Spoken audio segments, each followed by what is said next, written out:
Are we ready? Okay, so now we are ready for our keynote speaker. It's my great pleasure and honor to introduce Hillary Pennington, Vice President of the Ford Foundation's Education, Creativity, and Free Expression Program. I've looked at her bio a few times, and as I looked at it, it's clear that her career has been all about evaluating, guiding, and responding to organizational and societal transitions. And you just have to follow me on this bio because it's pretty incredible. Hillary leads Ford Foundation's work on school reform in the United States and higher education around the world, next generation media policy and journalism, and support for arts and culture. She also oversees the Foundation's regional programming in 4 offices based in Africa and the Middle East. Before joining Ford in 2013, she was an independent consultant, and among other assignments, she led the Generations Initiative, a project funded by national foundations to develop effective responses to the dramatic demographic shifts occurring in the United States. Previously, Hillary led leadership positions at the Bill and Melinda Gates Foundation, Center for American Progress and Jobs for the Future. At Gates, Ms. Pennington was Director of Education, and there she led the Foundation's efforts to double by 2025 the number of low-income Americans who achieve a post-secondary credential by age 26. Hillary was President and CEO of Jobs for the Future, a research and policy organization she co-founded. In 22 years with that organization, Hillary helped it become one of the most influential in the country on issues of education, youth transitions, workforce development, and future work requirements. And there's more. She served on President Clinton's transition team and as co-chair of his administration's Presidential Advisory Committee on Technology. In 2015, she was named one of America's top 25 women in philanthropy and civic engagement. Amazing. I'd like to bring Hillary to the podium.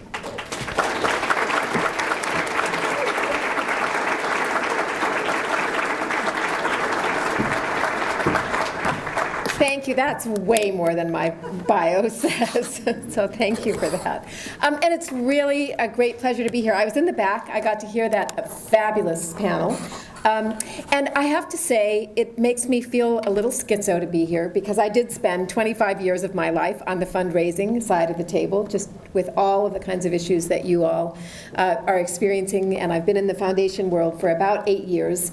But I feel a real obligation to inhabit that role in a way that tries to represent the kinds of issues that you all have been talking about and tries to help philanthropy own the numerous dysfunctions it contributes to the challenges that face our sector. So I am going to take us through some of the kinds of big trends that we have been thinking a lot at the Ford Foundation that we see affecting the sector, nonprofits and philanthropy alike.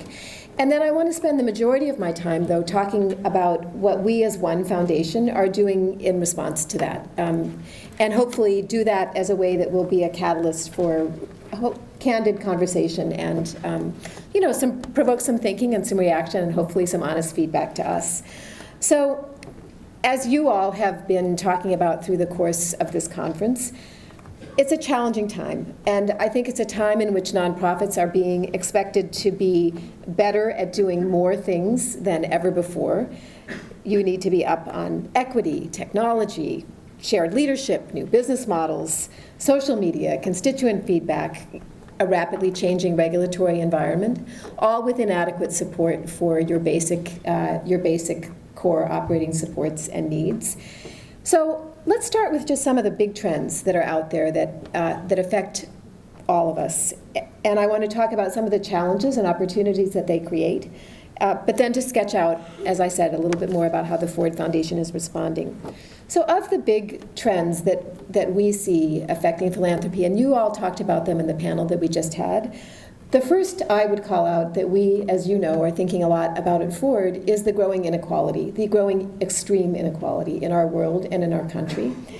Not just in the concentration of wealth and political power, but also in many, many other aspects and dimensions of life, including the sort of predominance of cultural narratives that say it is okay, that normalize discrimination and exclusion. And you put that together with the fact that whereas government used to be seen as an answer to the problem, government is now effectively characterized as the problem, the beast that needs to be starved. And you end up having a lot of artificial constraints to public resources, which hand foundations and nonprofits the task of being expected to step in and fill the gap, which is impossible. So that's one big trend that we heard a lot about from the panel earlier this morning. The second is that the organizational forms in which civil society works are increasingly being politicized themselves.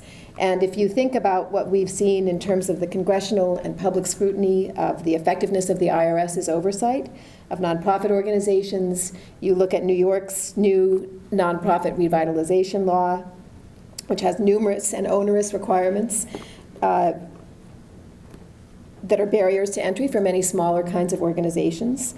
You look at the rising popularity of donor-advised funds, and all of the calls that they have led to from Washington to sort of regulate and increase payout rates, and then the presidential campaign underway and the influence of dark money. And you can see that this sort of politicization has seeped into our own sector, our own civil society organizations, and that's a challenge for all of us in how we manage and mediate our times forward.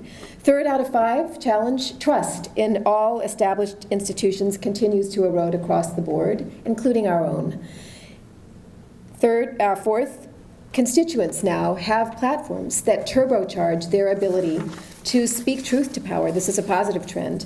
And to organize against established institutions. And if you look at what's happened with Black Lives Matter, or the quick way in which Beyonce's video and Saturday Night Live's, like, you know, when white people figure out Beyonce's black, program went out through social media, there's an ability now to for people to speak directly to each other and to characterize what's important and what matters, and to put things on the map, like the outrage over the Oscars, that the media would not choose to put on the map itself, and that institutions wouldn't choose to put on the map themselves. And then last but not least, we have the media itself reporting spectacular instances of nonprofit malfeasance. The fake charity that pretended to be raising support for veterans that was a scam. Things like that make the entire sector look bad.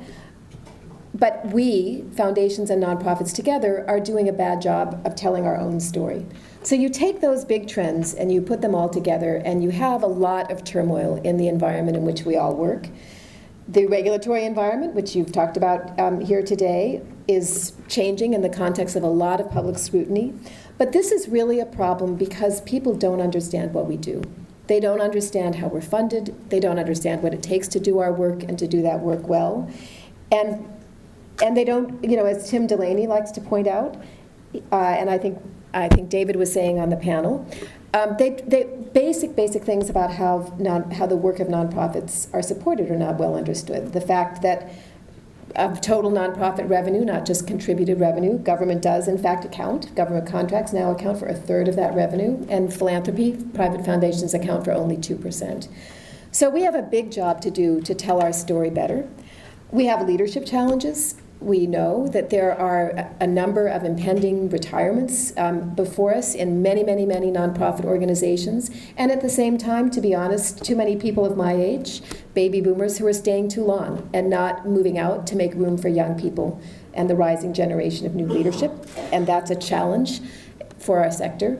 And we have the issues that you heard in the panel before about new business models and all the hype around things that quickly become popular but can go out of style very fast, just as fast, and that often do not ever really touch the underlying issues of organizational structure and resource needs. So I think it's a big mandate for new leadership, for all the kinds of things that you all are here to discuss. In my view, there are 4 particular kinds of areas that we have been thinking a lot at Ford and challenging ourselves to think about how we can be a better partner with the nonprofit organizations that we fund. One of them, the first of them, is, as you were saying in my introduction, the issue of demographic change in this country and the imperative for all of us as a sector to take on the issue of racial equity and to do a better job as a sector in how we work with that. And that goes far beyond diversity initiatives. You know, I think the new tagline, Still Imperfect, that has to do with diversity and equity and inclusion, is a mandate for all of us in how we as funders think about the kinds of organizations we support.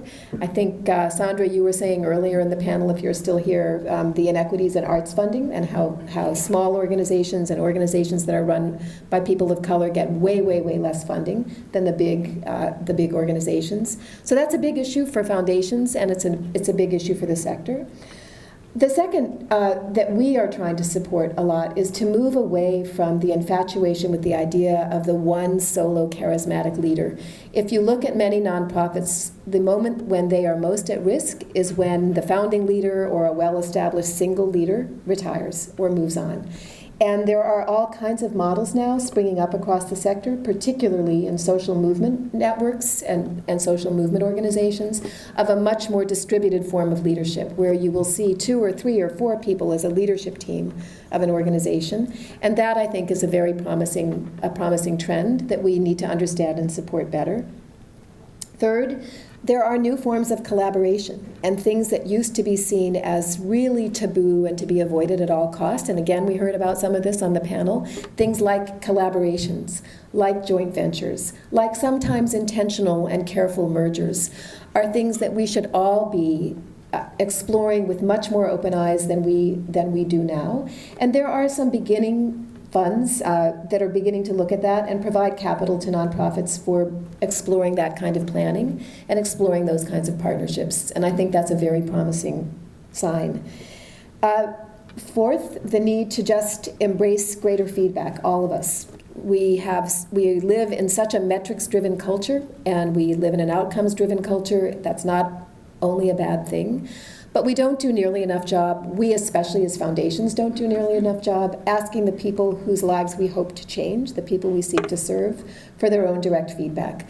So all the kinds of ways in which technology is letting us all get much, much better at getting feedback loops, direct information from the people we serve, is, I think, a very, very powerful trend. And some of you may have heard, and I'll talk a little bit more about something called the Fund for Shared Insight, which is a collaboration of a group of foundations that Ford is happy to be part of, which is really pooling resources to try to help make that kind of constituent feedback loop much better, much more commonly used. Because there's some early stage research that shows that what constituents or what people say about the services they get is actually a very, very good predictor about the effectiveness of those services when evaluated by random control trials and things that take a whole lot more time. So if you ask people and in a systematic way begin to get information from them, you could, and we all could, use that to make performance improvements and adaptations much, much faster in a way that would be much more helpful to the people that we serve.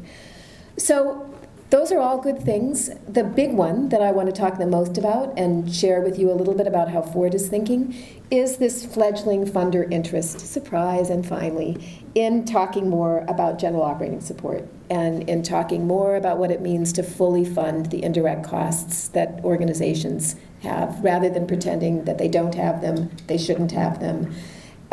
So I want to talk to you a little bit about how we're thinking about that at Ford. Some of you may have seen the big announcements or conversations that Darren Walker has started about this issue and the commitment that we've made to something that we're calling BUILD, which is a $1 billion commitment over 5 years to provide much stronger general operating support to a number of anchor institutions, key grantee partners that we have. Unfortunately, not to do that everywhere for everyone. But I want to talk to you about the journey that's taken us there and how we're thinking about this. And as we've gotten into it more deeply, we have realized that this really needs to become a philosophy for Ford and a practice, not a particular grant-making program. And we have to look at the ways in which our own practice is directly antithetical to the things that we believe about ourselves. So one piece of what we've done with quote-unquote build is to decide that we will increase the overhead we give on every single grant we make to 20%, just across the board, because that's much closer. It's still probably below what it really should be, but it's much closer to what nonprofits actually need. And as we've done that, we've been working with Bridgespan, who's done a lot of really good analytics for us. We've looked back over our history, and we are a foundation that prides ourselves on being a grantee-friendly foundation. And we are a foundation that tends to have multi-year relationships with the organizations that we fund. But guess what? The majority of our grants go out in, yes, one-year grants and two-year grants. Even though we may say to the executive director who leads an organization, you know, we're going to keep on funding you. You can't make your board should not let you make hiring decisions on the basis of promises like that. And Ford, like every foundation, is notorious for regularly changing its strategies and deliberately having limited term contracts for its program officers. So that kind of situation where it's all understood that you will have continuing funding, but actually what you get is 1 year to 2 year grants, is extremely problematic. So we learned that about ourselves. One of the other things that Bridgespan did for us is they did a kind of a bar chart, a spectrum, that just lined up foundations in terms of the percentage of times that they give general operating support. And again, we tell ourselves we give a lot of, we're better than the norm in terms of giving general operating support or core support. Turns out we're not. We're below average. And when you look at that spectrum, what you quickly see is that all the foundations that are on the far left-hand side of the spectrum, they give the most in general operating supports, are actually, guess what, conservative foundations, which have very patiently over multiple years understood that they need to fund well the organizations that are producing the ideas, that are building the coalitions, that are adapting to the changes in the political environment, and all the funders that are on the far right-hand side of the spectrum, they don't give very much general operating support, are progressive foundations. So that was a sobering picture for us. And the last thing I'll tell you, just while I'm opening the kimono of the Ford Foundation, is that as we looked at the Bridgespan analysis, what we also learned is how many organizations that we fund have multiple program officers at the Ford Foundation. Now, I knew this when I raised money. We used to think, you shop every floor at the foundation because the different program areas are in. Some of you have been there on those floors, right? And we've been kind of like a shopping mall for social justice organizations. And I knew when I was at Jobs for the Future, we were, quote, we felt we were better off that way because we knew that we would probably get more money by going to those individual floors for individual grants than if any program officers ever got together and figured out, God forbid, how much money they were all collectively giving us at Jobs for the Future. But that is an incredibly dysfunctional way to think about having a relationship, because it means every time you come into the building and you go onto those floors, your conversations are about the project that you're there to raise money for, and no one in that foundation is ever seeing you or asking you about your organization as a whole and what it takes for you to do your job and your work effectively. So we were sobered to see how many of the grantees that we have, especially grantees we think of as our key partners, have multiple program officers. And we realize now that we have a major set of shifts we need to make as we think about those relationships, both in terms of coordinating better for information, but also shifting the nature of the relationship to be away from this is about the project we're funding you for, and towards we are caring about the success of the organization, not the project. So in that context of self-knowledge, greater self-knowledge and reflection, comes this commitment to build, which is a particular thing. It's not the only thing we're doing. We're trying to shift the ways we work with all of our grantees and what we represent in the sector by doing this in a public way. But we will have this particular initiative, quote unquote, called Build, which is wildly popular right now because everyone thinks they should be a build organization. And over the course of these next months, we will be beginning to make decisions about, and they will be incremental decisions. This is something that we'll be doing on a rolling basis every year over this period of time. But the idea is to make long commitments to organizations and tell them that up front, a 5-year commitment. And the commitment will go to building the core capacities of the organization. So again, working with Bridgespan, we've been looking at and thinking about what kinds of money do organizations in fact really need. And they've done this beautiful picture, which if I had been better organized, I would have brought an overhead for. But it's a pyramid, like Maslow's hierarchy of needs. And so the bottom of the pyramid is the foundation of what we know all organizations need. They need to fully capture the costs of doing their business. They need to know what their indirect costs are, and funders need to fund those costs. And that's boring, but we need to do that. The second piece of the chunk at the bottom of the pyramid is the core capabilities that are necessary for organizations to do their work. They need to pay people decent wages. They need to give them benefits. They need technology. They need buildings. They need stuff like that most funders make you turn yourselves into a pretzel to disguise and bury in the line items in your budgets. And then many organizations also have what we've called mission-critical capabilities, but capabilities that they need increasingly strategic communications, use of technology, and we think that that's also sort of part of the base of the pyramid. And when we don't give organizations money to support those kinds of things, you can have, and there have been many cases of these, an organization that looks strong on the surface, but has so many restricted funding that they're actually very unhealthy, and increasing numbers of them have actually closed their doors. And foundations have colluded in that starvation cycle and the myth that they're adequately funded. So we see that as the base of the pyramid, moving up to the middle, 2 sections, and this is moving from strong foundations to then helping organizations in fact become resilient.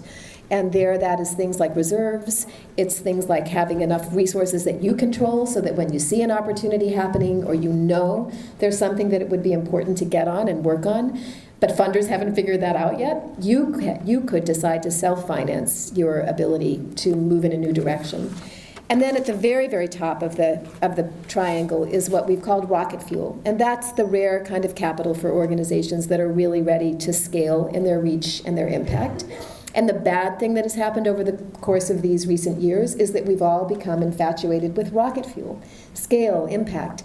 And so the incentive is for organizations to pretend that's what they need. They need rocket fuel. And for funders to be really excited about giving rocket fuel. But if you think about the metaphor of the foundation, if you have a leaky foundation, that rocket fuel just leaks right out and doesn't do the things that it's needed to do. So we are hoping that our resources will be used primarily for the boring bottom part of the pyramid. So you might ask, why and how would a social justice foundation like Ford put so much money into something like this? Why, given that we've just decided that the sole thing we'll focus on as an institution is trying to address and fight inequality, why would we put such a big bet on core organizational capabilities?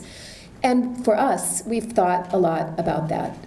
And we feel the primary reason for us, we're not primarily an organization that funds interventions, mosquito nets, human services.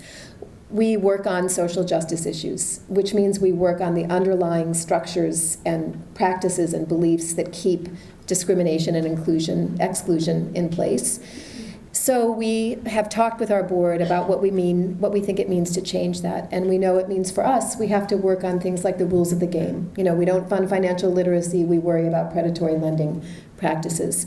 We have to work on systems and how systems like mass incarceration or education perform. We have to work on power dynamics and on the underlying beliefs and attitudes that propel change forward or hold it back. And that kind of work, that kind of social justice work, is a long game. Because after 80 years, we haven't fixed any, the world is not is not a more just place than it was when the Ford Foundation started. But what you know about this work is it's the long game. And every time you win something, there's a reaction against the win. And that is why you have to have organizations that are resilient and robust. if you know that you can help bring down apartheid in South Africa and bring in a democratic government, but it is as a country is more unequal today than it was when you began.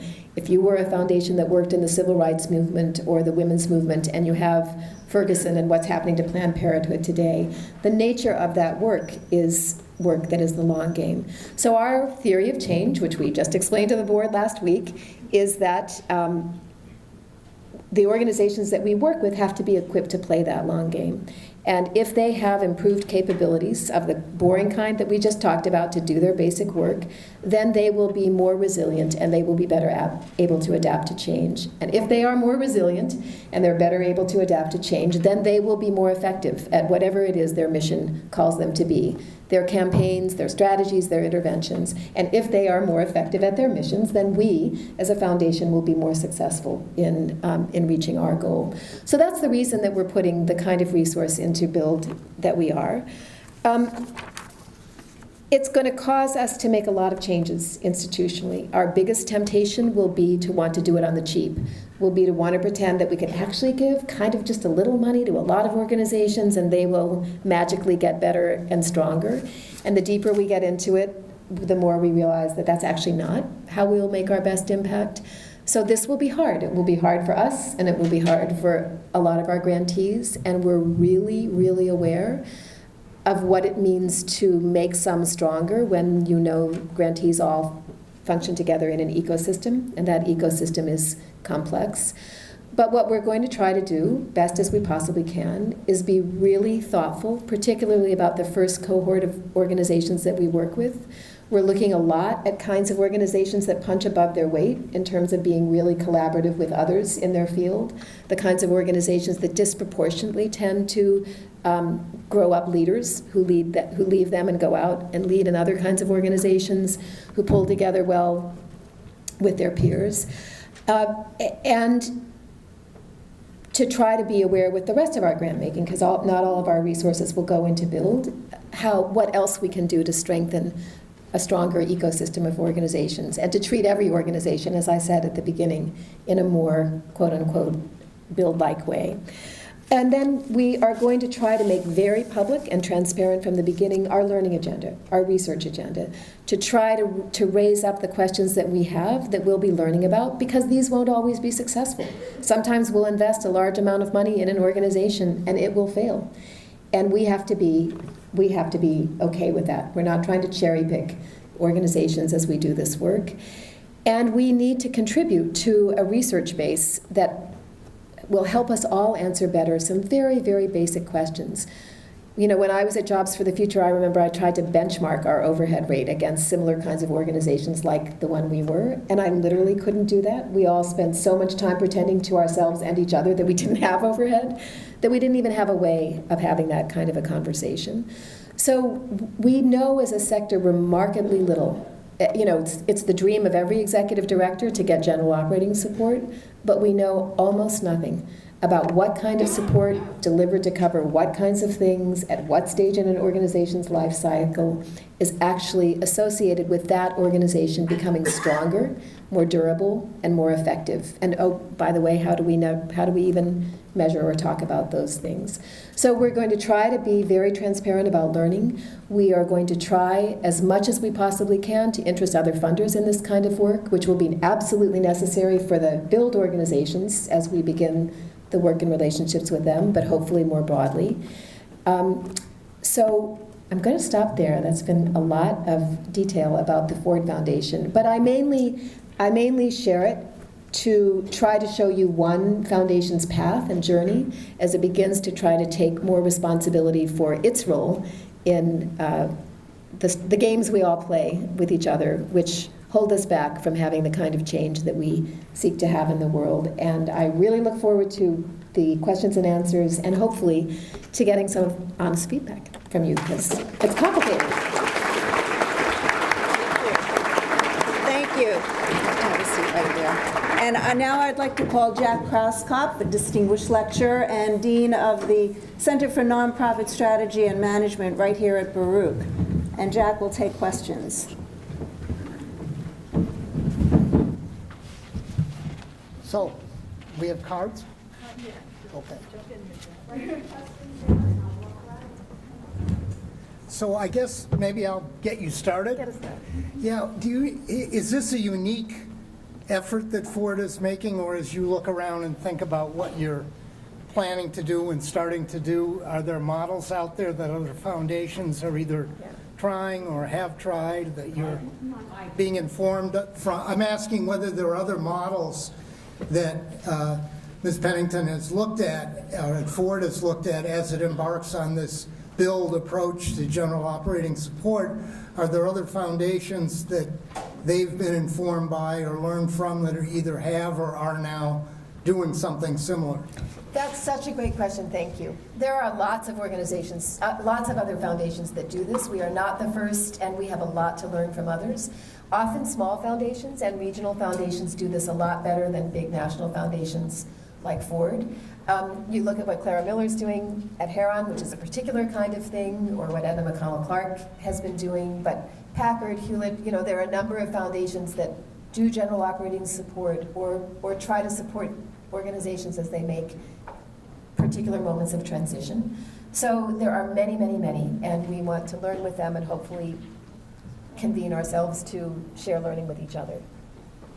I know there are questions coming, but let me keep you on a roll. Keep going. You talked about a 5-year phase-in of this approach, a 5-year rollout of this approach. Can you say any more detail about the pacing of what you're going to do when?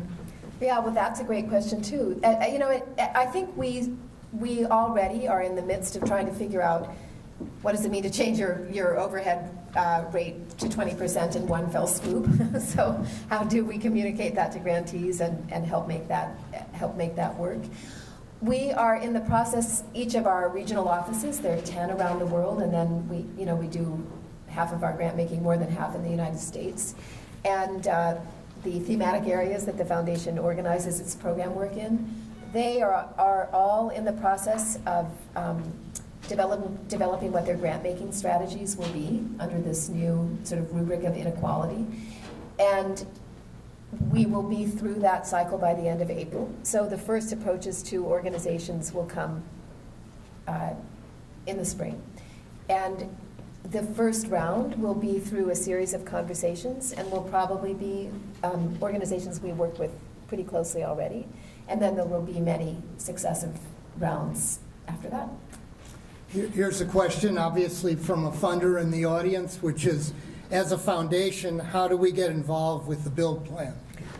I would love to talk. We are trying to not have hubris, right? We are not the first, we are not the only, and we don't know what we're doing yet. So we're hoping to set up a kind of learning community between and among foundations that have this kind of interest, and I would love to talk to you about that. So there are a couple of questions that suggest some caution. Yeah. What do you see as the risks in this approach? How are you preparing for them? And let me ask another that I think is a related. Do you fear this is swinging too far in the other direction? Yeah, great questions. Yes, we fear all those things. So we are taking about 40% of our annual budget and spending it in this way. The other 60% we will continue to spend in project-based funding, or however the Ford Foundation has done in the past. So it's a big shift. It's also something that we have done a lot of in our past. As we look back over the last 30 years, Ford has spent about $800 million on various kinds of capacity building efforts and on helping to start organizations, many of which are now well established, like the Urban Institute and MDRC and Human Rights Watch and the LDF, Legal Defense Funds. So we're not, we have experience to draw from, and we have a sort of core DNA that has been oriented in this way. I think the biggest risks that we see are, this is something that we're going to have to do with organizations. Even the process of developing their proposal and figuring out what the right investment quote-unquote plan is has to be a conversation. And our program officers in those conversations have to help an executive director feel safe enough to say, I'm going to have yay, you think I'm great, I'm a potential build organization, I'm going to have a cash flow, I've got a cash flow problem. So we will have to be in conversations with them about what's the right kind of money for the right kinds of things. So that's a risk, and it's going to take us time. We're not planning to do a big fell swoop kind of announcement from the rooftops. This first pilot will be very incremental. You know, I think we're very aware, and I would say in our regional offices in particular, of what it means to work to strengthen a few, as I was mentioning before, when in fact this is a need that everyone has. And so we're going to try to walk that in a responsible way. And then finally, in a number of places where we have offices around the world, it's actually very problematic to get money from a Western donor. And saying that we were giving core support for multiple years in China or India would be like putting a target on the back of the organizations we fund. So in places like that, we're going to have to probably have funding that looks more year by year in project support, but with the same intent of trying to strengthen organizations. Those are a few. If you're playing the long game, wouldn't an investment in nonprofit advocacy sector groups be smart? It would help us tell our story and potentially educate the public and other investors, foundations, and government. Yeah. We've been thinking a lot about, for the unique kind of organization that we are, what are the sort of core capacities that the social justice field, if I can be a little fancy, needs. And that is one. And so you will probably see that a number of the build organizations will be advocacy, will be public interest law, will be strategic communications. So they are playing a function that's important for the sector more broadly, not just, they themselves. What can we learn from your funder collaborative work around shared insight? How do you balance movement work versus your own lane? You can interpret that. I'm not sure what exactly is meant by that. Well, so that has been a great experience. That's a group of foundations, 6 or 7, maybe now 8, that have come together, and we pooled resources up front, and we make all our decisions together. So we've collaboratively developed what sort of the request for proposals should be and should look like. When we get proposals, we have people from each of the different foundations using a common rubric and kind of scoring and talking about those proposals. And we have our decision-making meetings. We reach consensus on which organizations we're going to invest in and how. So it's been actually a hugely, hugely positive experience. There's some very small funders in that group. There's some very large ones. But everyone is equal around the table, and we've learned a lot from that. Here's a question about impact. Thank you for addressing the importance of cultural narratives and underlying attitudes. As an organization that addresses this, focusing on critical thinking about media, our challenge is measuring outcomes and impact. Any advice on measuring and evaluation for organizations' long game issues? Well, that's a great question. And it's something that I and my teams think a lot about, especially in the work we fund in media, arts and culture, and film. And I will give you a two-pronged answer on that. We all have to do better at saying some things should just be there because we're human beings and we need them. We need art, we need beauty, we need story, and we fund those things because it's the necessary and right thing to do to be a dignified society. So we're trying to be unequivocal about that, and those of you who have heard Darren speak at arts convenings have heard him speak about those things.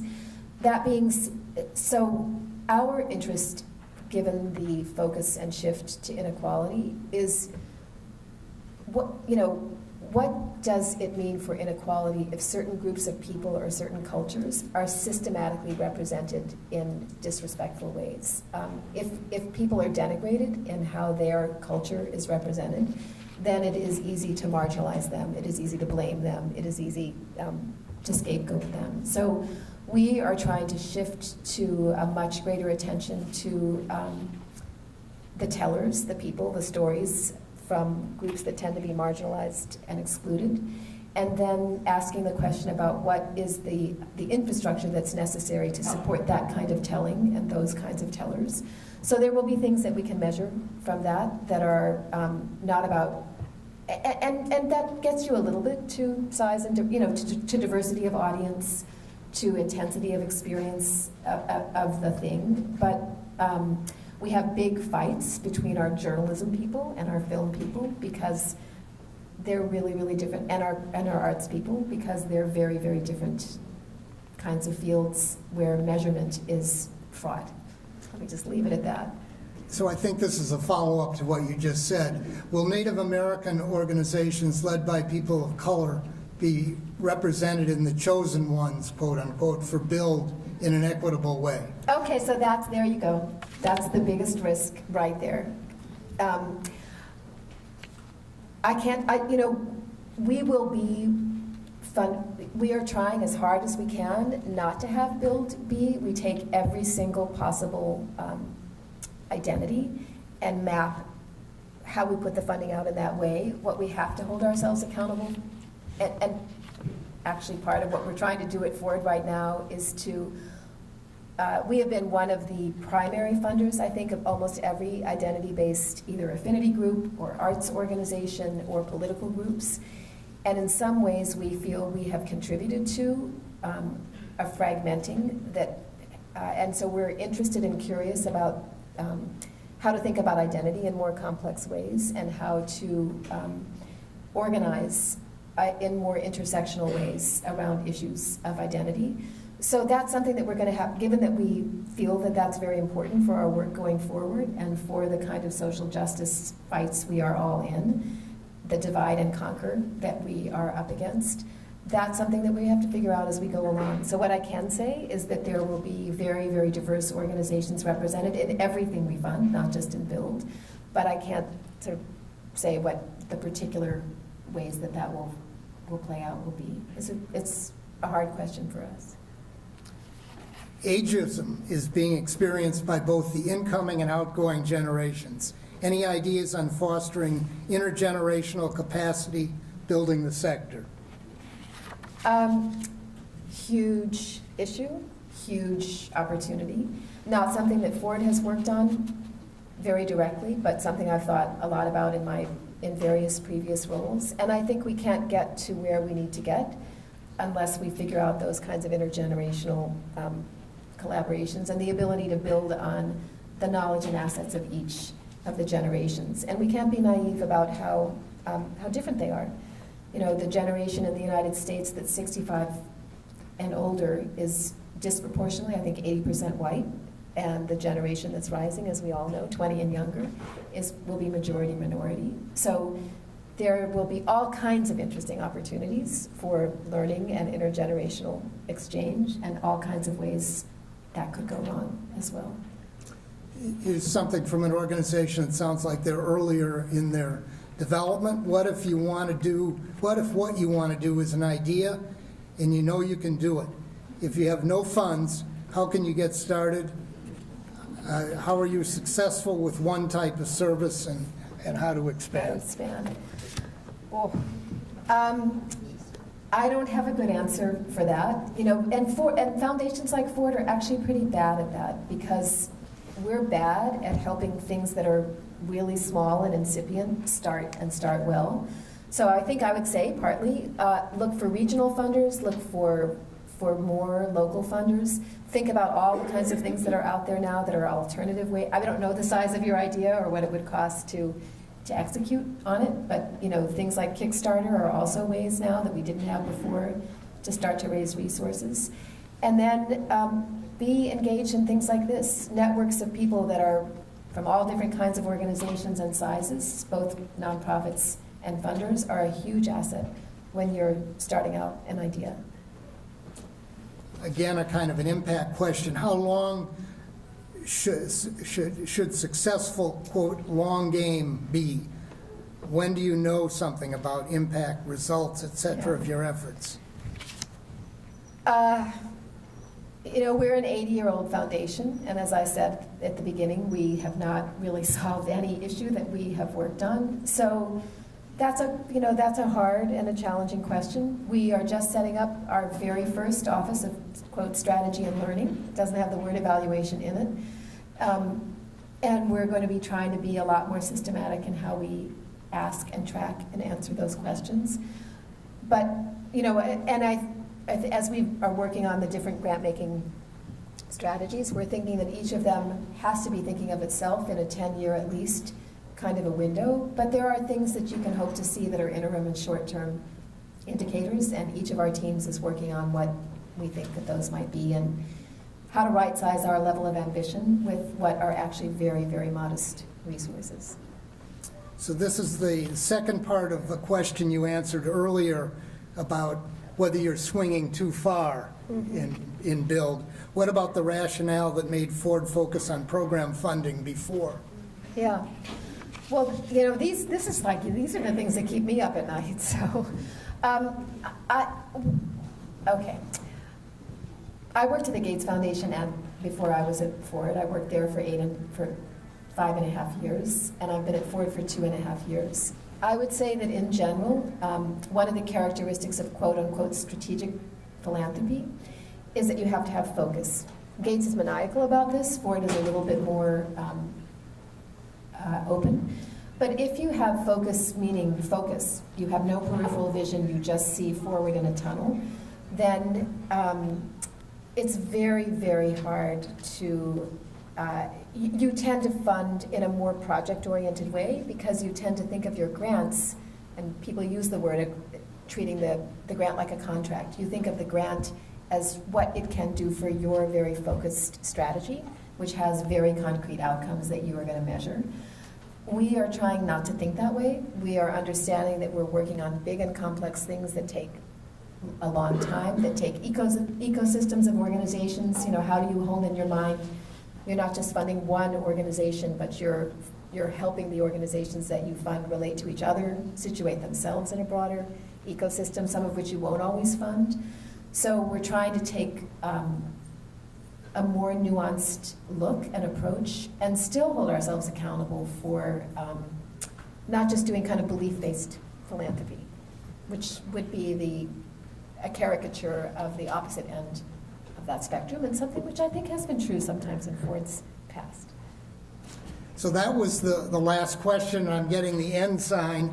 I was encouraged by your saying that you have a public learning agenda as part of this initiative or this approach by the foundation. We hope you'll come back again and tell us as you go what you're accomplishing. Thank you. Thank you very much. Thank you. What an excellent way. We started talking about this. The whole theme of this program is transition. We've just heard a wonderful expression of the experience of transition of the Ford Foundation. So we started with transition. We talked about transition in leadership, succession. We talked about transition in business models, how they have to be fluid in many ways, but they can't be fluid without that focus, without that thought. And now we just heard about the experience of this organization that's 80 years old, going through its own transition, which will obviously have waves of effect on the rest of us. So we're not done yet. We have this symposium, as I mentioned, is not just this one shot in the light instead of the dark. We have other programs that are spin-offs of this. There's one on March 15th. It's a workshop about 990 tips, confusing areas, and common mistakes. It's generously sponsored and presented by Eisner-Amper. Many of you know them. And then on April 20th, donation do's and don'ts, again sponsored and generously presented by Eisner-Amper. And as I mentioned, this program was videotaped. Thank you, videographers. And it will be available on our website. The other 9 symposia are also available on our website. Use them as resources. That's why they're there. It's like a library for you. And save the date for September 21. That's in the fall.